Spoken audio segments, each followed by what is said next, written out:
Seperti diberitakan sebelumnya, kemelut antara EL Ritonga dengan Dea Mirela akhirnya menyeret nama Elsa Syarif ke dalam pusaran kemelut.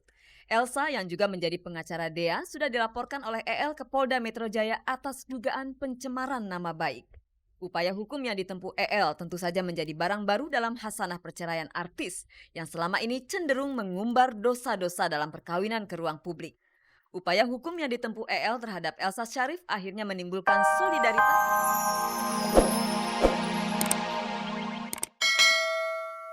Bakat adalah nomor sekian. Yang paling utama adalah kemauan untuk belajar. Keinginan untuk belajar dan kemauan untuk berlatih. Untuk menjadi seorang public speaker itu tidak diperlukan bakat. Jadi public speaker itu atau public speaking itu bukan dimiliki oleh seseorang yang diberkahi dengan bakat.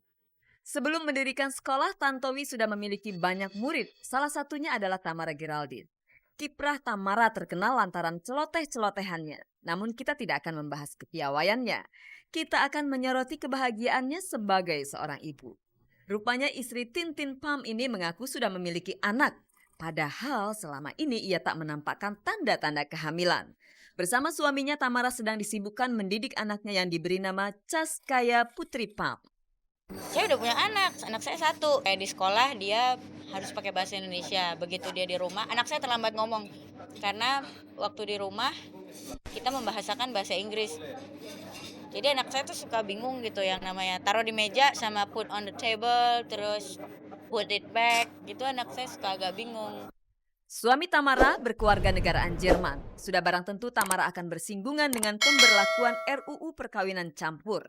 Meski berbeda budaya, Tamara dan suaminya punya cara sendiri dalam mendidik anak mereka.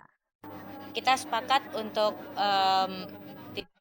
budaya itu kan buatan manusia. Jadi kita sepakat untuk melandaskan semuanya itu dari agama dan keyakinan. Jadi dari iman kita. Karena imannya sama, kita seiman. Jadi itu yang kita pakai. Keanekaragaman tuh indah, tapi jangan dijadikan dasar. Dasarnya iman kita.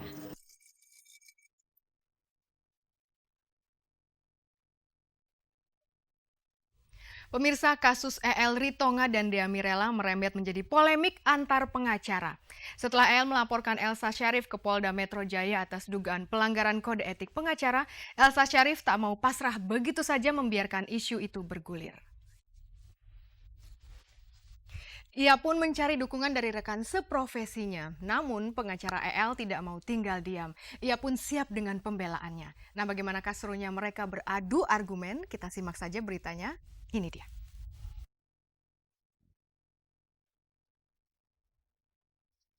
Seperti diberitakan sebelumnya, kemelut antara EL Ritonga dengan Dea Mirela akhirnya menyeret nama Elsa Syarif ke dalam pusaran kemelut. Elsa yang juga menjadi pengacara Dea sudah dilaporkan oleh EL ke Polda Metro Jaya atas dugaan pencemaran nama baik. Upaya hukum yang ditempuh EL tentu saja menjadi barang baru dalam hasanah perceraian artis yang selama ini cenderung mengumbar dosa-dosa dalam perkawinan ke ruang publik. Upaya hukum yang ditempuh EL terhadap Elsa Syarif akhirnya menimbulkan solidaritas di kalangan advokat. Buktinya kemarin Elsa melakukan silaturahmi kedua pengacara kondang, Kapitra Sarjana Hukum sebagai Ketua Harian HAPI, serta Indra Sahnun Lubis Sarjana Hukum sebagai Wakil Ketua Peradi. Elsa Syarif mendulang simpati dari dua pengacara tersebut. Kita harus berikan respect, ya. Kita berikan kehormatan kepada Elsa Syarif yang sangat profesional melaksanakan. Dan jarang orang menstimulasi emosinya ikut terlibat ya dalam humanity, dalam hal-hal kemanusiaan. Saya pikir ini perlu kita lestarikan ya Bu Elsanya. Sebaiknya yang dibicarakan itu adalah masalah pokok aja. Apa masalah pokok antara suami istri? Itu aja. Jadi masalah melaporkan ini saya rasa hanya memperkeruh suasana aja. Saya rasa itu sah-sah saja ya. Itu menggalang dukungan dari organisasi di mana tempat dia bernaung. Satu hal yang menjadi keberatan EL Ritonga adalah saat Elsa membeberkan kecacatan fisik anaknya di depan pers. EL merasa dirinya dipersalahkan atas kecacatan anaknya tersebut. Inilah poin di mana EL merasa dicemarkan nama baiknya. Tentu saja pihak Elsa punya bantahannya. Saya sudah sampaikan kepada mereka klien kamu itu mungkin masih awam hukum tapi jangan dibiarkan. Dan saya sudah kontak beberapa pengacara-pengacara senior, kemudian pengurus Pradia. Sampai saya bertanya ketika mereka memberi komentar yang negatif kepada Ibu Elsa. Saya tanya, apa kesalahannya Ibu Elsa? Mereka tidak tahu, membocorkan rahasia persidangan. Persidangan apa yang dibocorkan? Sedangkan gugatan baru didaftarkan 2 hari lalu oleh EL.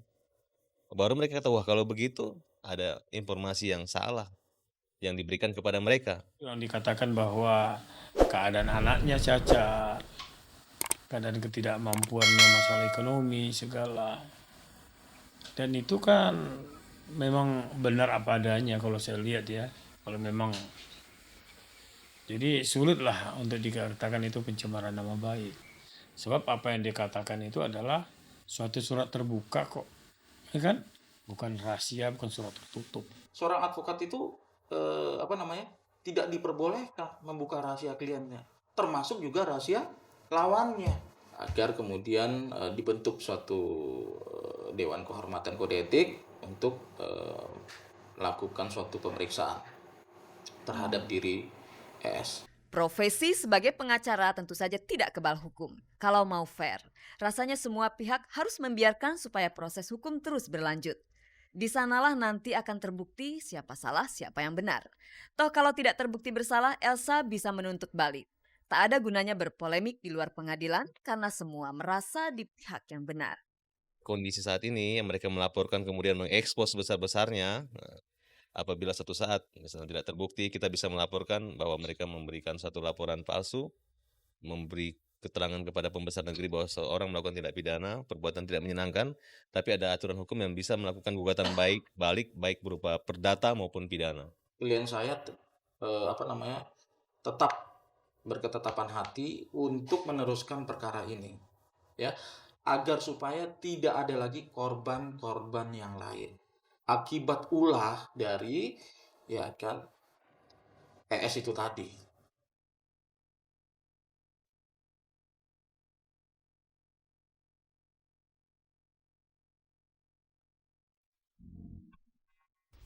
Adu pendapat dengan kepala dingin, jangan sampai saling gontok-gontokan.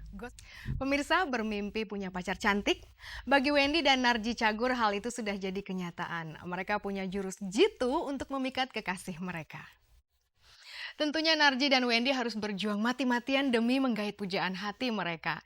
Selama berpacaran, para pasangan yang sedang dimabuk asmara ini saling menerima kelebihan dan kekurangan masing-masing. Seperti apakah cerita mereka? Mari kita saksikan bersama.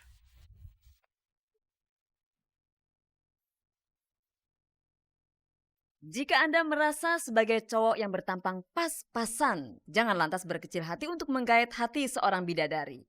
Untuk memompa semangat para pria jomblo yang punya masalah dengan krisis percaya diri, manuver Narji dan Wendy Cagur patut dicontoh. Kedua lelaki ini punya senjata ampuh untuk merontokkan pria-pria yang mencoba mencuri hati Widianti dan Gira Triana. Tentu saja Narji dan Wendy tak hanya bermodal dengkul saja. Dengan penuh perjuangan, keduanya berusaha memikat kedua cewek cantik ini. Hasilnya, mereka pun jadi berpacaran. Saya berdoa semoga dia tetap tidak sadar, karena kalau udah sadar pasti dia nggak bakal lupa sama saya. Gue pernah ngasih bunga ke dia, di jalanan.